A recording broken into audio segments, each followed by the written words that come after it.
People First Radio is a program about people, the society in which we live, and issues related to health and wellness.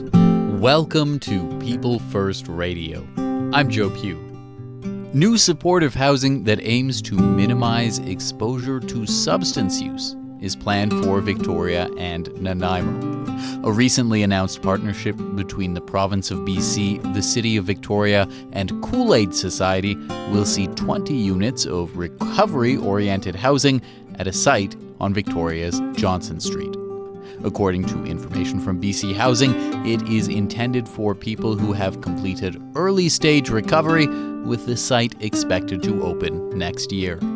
Meanwhile, another planned BC Housing project in Nanaimo aims to prioritize individuals who have expressed a desire to minimize exposure to alcohol and substances.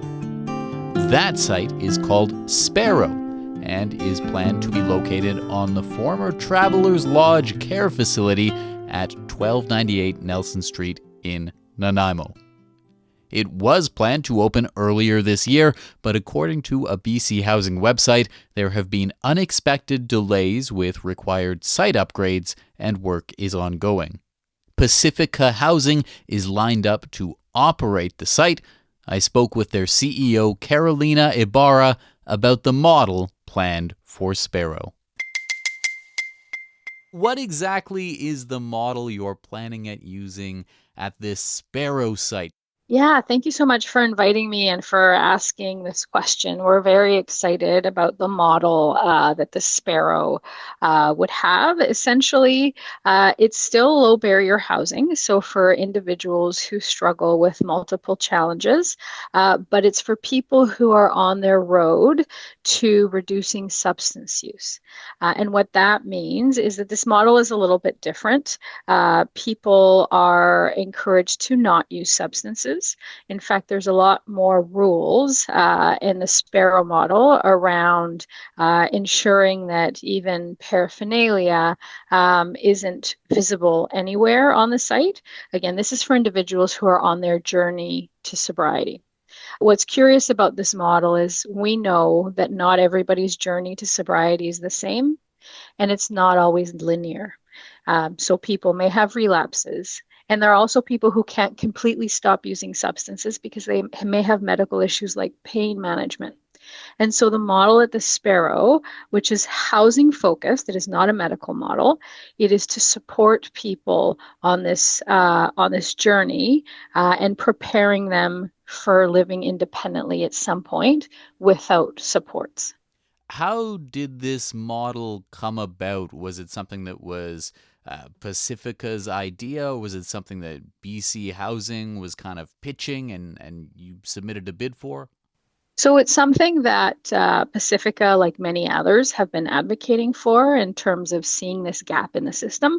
So there's a lot of people that do go to recovery. I know that it is challenging to access, and that's in the news, but a lot of people do go to recovery from supportive housing.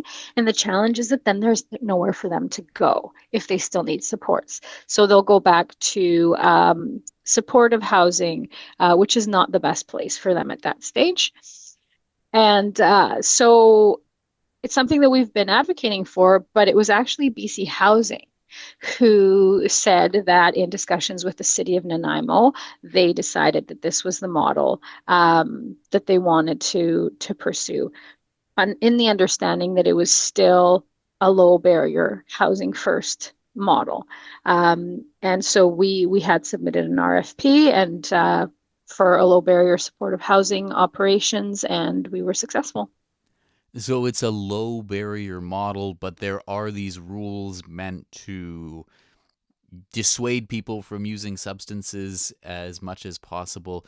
How does that kind of work? What happens if someone doesn't follow the rules, say? So if I can give you a comparison, it'll be easy to understand, because I know this is an unusual model and I don't know that there's anything quite like it in British Columbia, although it does exist elsewhere. So our site in Ikeo, which is low barrier transitional housing, that is where somebody would go directly off the street. who has complex issues. And what we do at Nikeo is people are not required to stop using substances because we just want them to stabilize. Once they're stable, they may choose to go to recovery and we'll help them to get to recovery. So we wouldn't penalize someone for using at Nikeo because first and foremost, we want them to be stable and be able to make decisions. Then they might go out of recovery to a place like Sparrow. And at Sparrow, there would be a requirement to commit to reducing your substance use or not using it all, and to participating in programming specifically related to recovery and reduction of substance use. Again, this is not a recovery model, or an abstinence model. So if somebody again needs to use for medical reasons or they relapse, we would work with them to get them back on track. It wouldn't be an immediate eviction unless they just are not on board and their behavior and the way they use is more they're not willing or able to stop it. In that case, we would probably send them back to Nikeo. And so what this does is it gives people an opportunity, and that's why I say it's low barrier, because it's a bit more accepting of people who are struggling but trying hard, which there are many. And there are also many people who go into places like Nikeo who don't have a lot of substance use and they don't want to be around substance use. So a place like Sparrow would be perfect because they don't necessarily need recovery. They just want to be away from substances and they'd still get the support to try and get them to move on independently. Do you have the capacity at your sites to do something like, say, hold a couple of spaces open at the no super low barrier site at Nikeo in case someone needs to move back from Sparrow to there? So we actually have a lot of movement at our sites. People don't think that. People have this impression that people go into a place like Nikeo and that is where they go for the rest of their lives or to die. I mean, you've got some pretty dire thoughts there. People actually move around a lot. In our supportive housing portfolio, we had about out of 300 units, about 40 people moved around, whether they went to other sites, they went to recovery, they went to independent living, they went to move with family. So these are very dynamic spaces. And so the exact number, I don't know that we would need to hold units because the most likely thing is that it would be something would probably come available at some point quickly. The other thing you mentioned earlier on is the whole idea of this Sparrow model isn't necessarily like this could be the case, but it isn't necessarily the case that it's helping someone stop or continue to stop their substance use. It could also just be a space for people who just don't have any issues with substance use and don't really want to be living around it. Correct. And it gives them the opportunity to have supports that are appropriate for their needs. So I know there's hesitation from those who are housing first advocates and committed to housing first and low harm reduction, including the province. To create these other spaces out of fear of saying, oh, well, it looks like we're not committed to it. But the reality is we absolutely need those housing first harm reduction spaces where substance use is required, again, for stabilization. And it's not a one size fits all. We can also have supports in low barrier for people who don't require what a place like Nikeo offers. And that frees up space for those who do, which there are a lot of people who really, really do. So it's a win-win. If you think about it, I know I'm starting to ramble, so I will watch myself. If you think of it from a high-level policy perspective, what the province has done here, and it hasn't been executed on, so I recognize that, but it really is brilliant policy making because you've got a place like there's a lot of people on the street with a variety of needs, including high substance use and mental health. Then you have a place like Nikeo where they can stabilize. And then you'd have a place, hopefully, eventually, like Sparrow, where those who don't need Nikeo can go and won't take up that space. And those who are ready to graduate, but not yet to independent living, have a place to go and get better. On top of that, the province has launched a rent supplement program with clinical supports that's not very well known. Pacifica manages, I think, about 40 rent supplements in Nanaimo, where it helps people who might not yet afford to live on their own and market to move on. So all the building blocks, in theory, are there. The challenge is being able to execute on all of them. And right now, the challenge is that Sparrow has not opened, and that Nikeo is, because it's transitional, temporary, it's perpetually under threat of closing.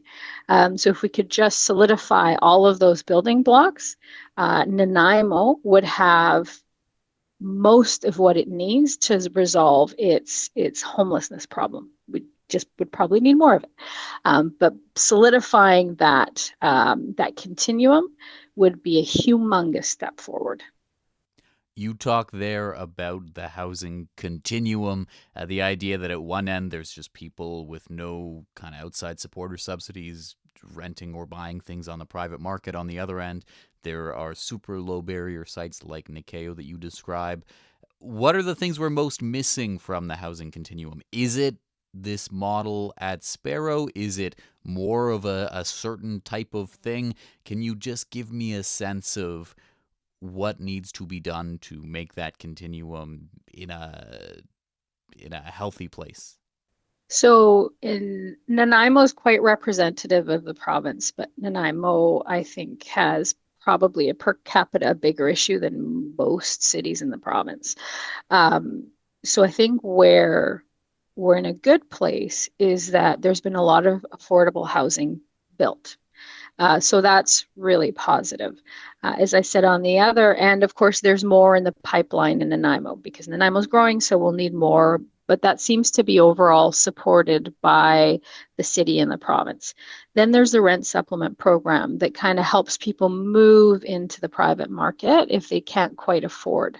And that's, again, a super successful program, great building block. Where we struggle is there is not a lot for people coming out of recovery who need supports, who are not quite ready to be on their own.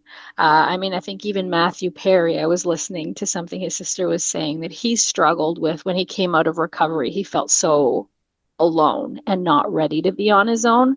So that's where a place like Sparrow, or what we see that Kool-Aid's going to have in Victoria, are critical.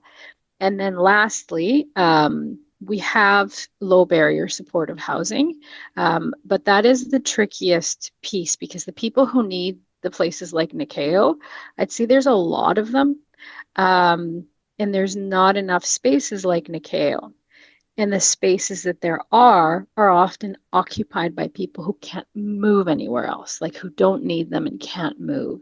So I think filling that sort of gap where there is nothing like the Sparrow would be a huge path forward in opening spaces for people who need them the most in places like Nikeo, and really get people moving in the right direction so that they're in the place that serves them best.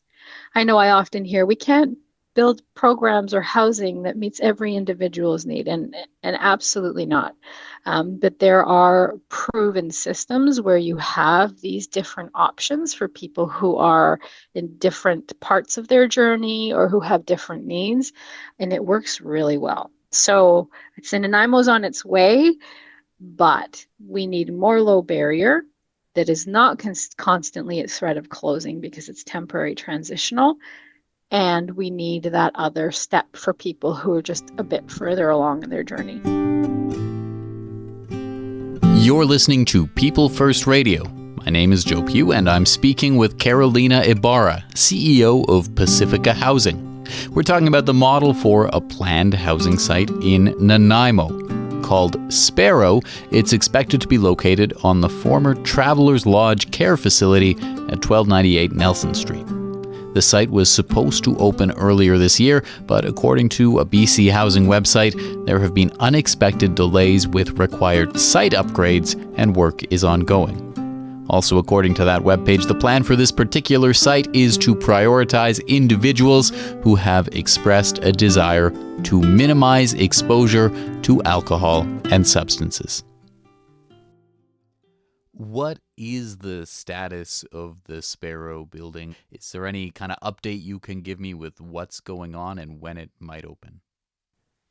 So I can share what we know, which is not a lot. What we know is that it is an opening date is uncertain. I know that there are safety upgrades that need to take place, which it has been a challenge to get them off the ground. I know that it's a project that the city and the province and Pacifica and everybody, the wider community, really want to see to get it off the ground. So I'm hopeful something will happen. I am concerned because of the time that it has taken to open, and I hope it doesn't fall by the wayside. I mean, we have furniture, we have staff identified.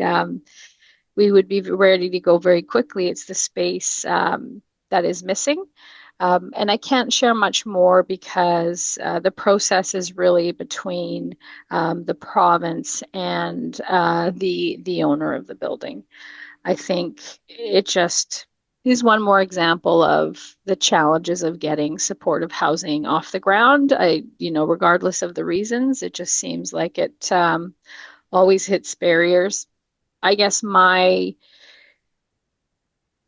invitation to the province outside of Sparrow is that I think there's a lot of nonprofits like Pacifica who would make great partners in getting things off the ground. We are a secure partner. Many of us own land. We've done business, if you call it that, with the province for a very long time with successful outcomes.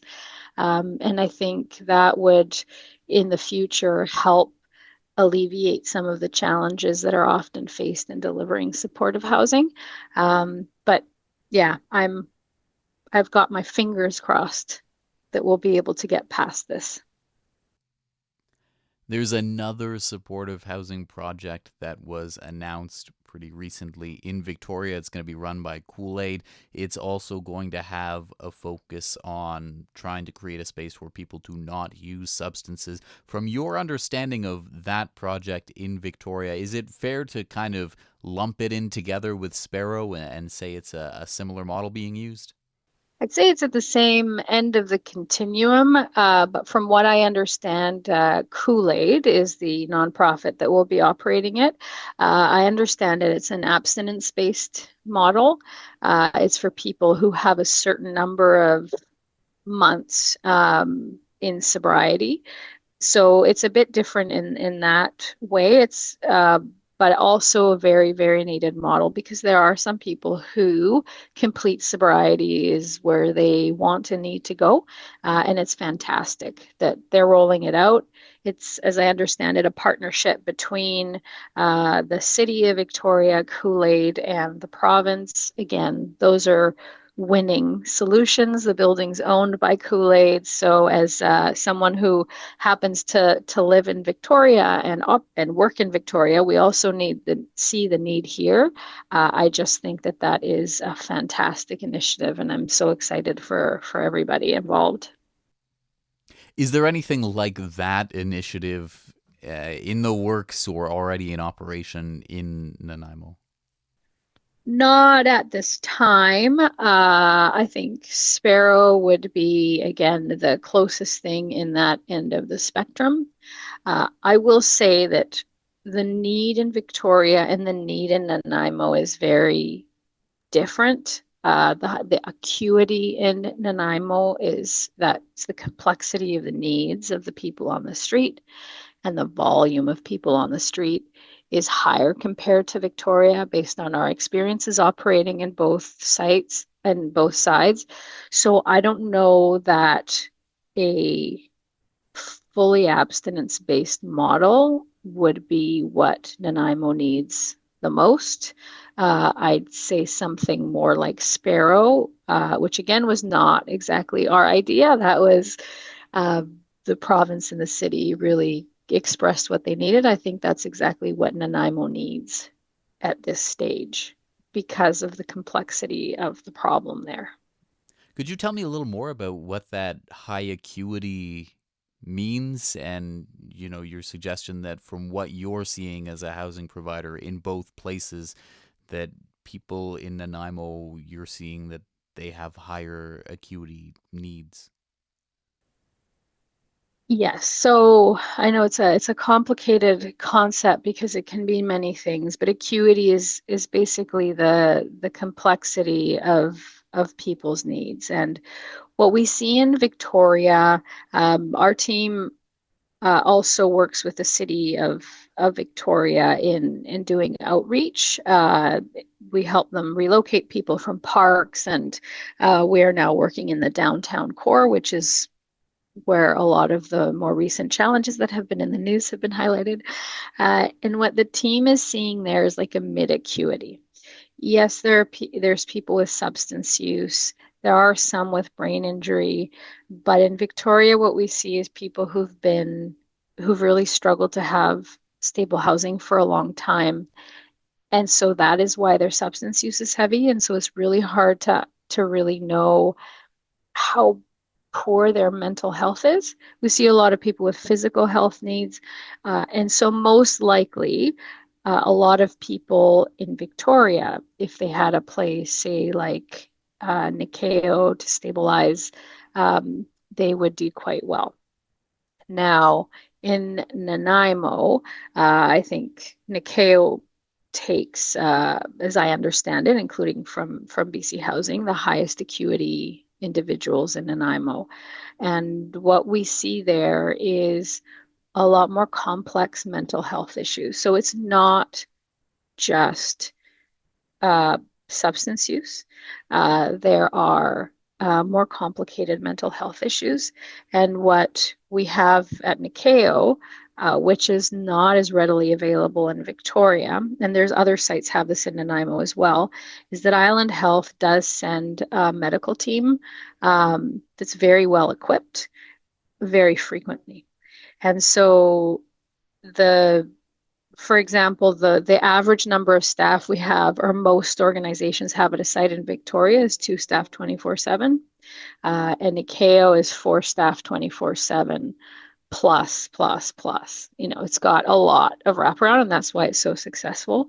Um, and that meets the needs of the people on the street in Nanaimo much better. If anything, I'd say we need more availability. And Victoria just needs a bit more of that. But I don't know the reasons why we see what we see in Nanaimo, but it's definitely more complex. And at the same time, we have also seen through Nikeo and some of the other sites in Nanaimo, like the ones run by Island Crisis Care, that people do stabilize and can get much better with the right supports. We've been talking today about supportive housing models that are meant to help people with the goal of reducing their substance use. Are there any things you think it's important to maybe make sure aren't assumptions people have when they're listening to a conversation about this topic, or things you find in maybe media coverage of these issues come through and you feel like need to be addressed, maybe misconceptions or assumptions people might have on the topic of there are a lot of overlapping topics that come into a conversation like this one. So is there anything, given that you think it's important to kind of directly address? So many, a lot of misunderstanding. A lot of people think that, and I hear this a lot, the supportive housing is warehousing people, and housing first is part of the problem, and harm reduction is enabling. Done properly, it is not. And we have proof in BC. It is a place for people to stabilize, and then we find them what they need so they can move forward. We do struggle when the resources aren't there. To support the complexity of the needs of people. And certainly, I've talked a lot about the legislative framework being under the RTA. Some of these supportive housing sites creates a safety risk. Um, But these are things that can all be addressed, and I understand the province is working to help address them. Um, these are critical. These are critical. This is critical infrastructure needed to alleviate what we see in the streets. They are successful. We just need to figure out how to be able to deliver them faster. We see the province's commitment to the whole continuum, to the system that is known to be successful.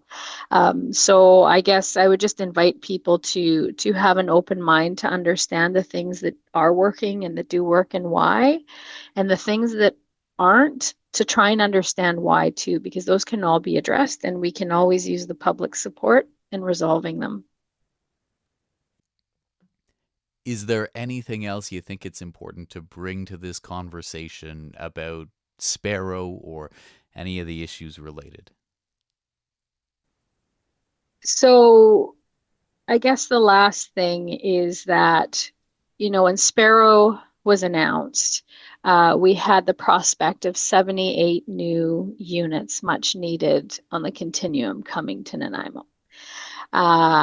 But now we're in a place where we don't know when that would open, but as it happens every couple of years, we're told that Nikeo has 1 year left of life, and it will close. And once again, we've been told to stop filling units, because of course, for our population without stabilization, there is nowhere else in Nanaimo for them to go other than the street. And so we're constantly caught in this. Will we have 144 units, or will we lose 144 units?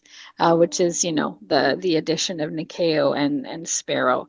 And I'm just really hopeful that we can get to a place where making sure that these much needed supports are made permanent, and not constantly at risk, because the people on the street desperately require them, and the communities, the businesses, the neighborhoods desperately require us to get this right. By us, I mean all of us who are in the housing sector, providers, government.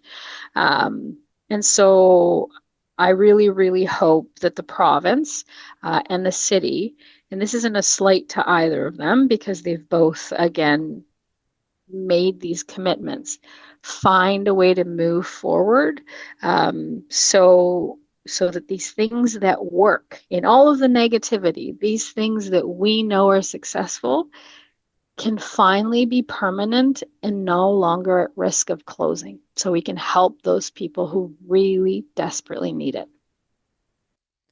Carolina Ibarra, thank you very much for making the time to speak with me.